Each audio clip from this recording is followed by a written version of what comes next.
áo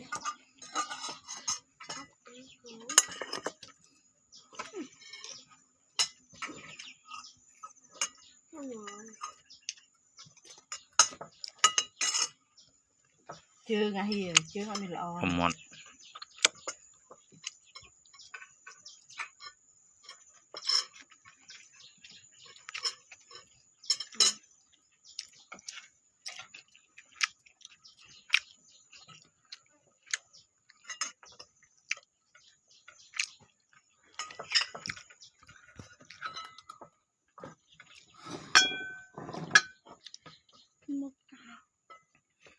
Cambodia food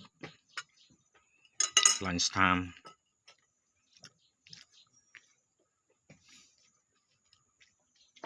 Had something food.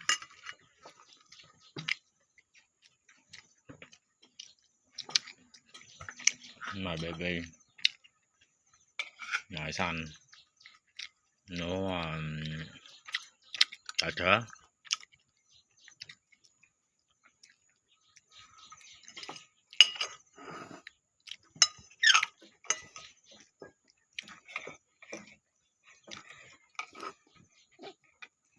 Oh brother, mother. This is a young boy.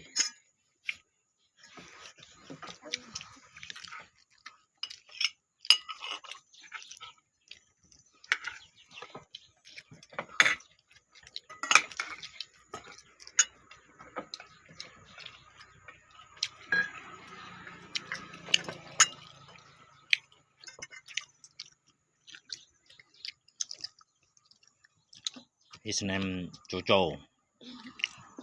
No, Joe Biden.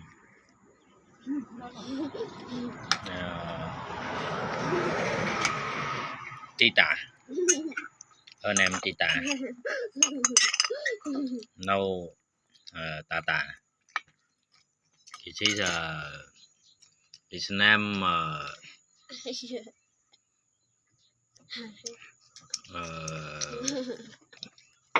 mẹ chư. No, I hear good night.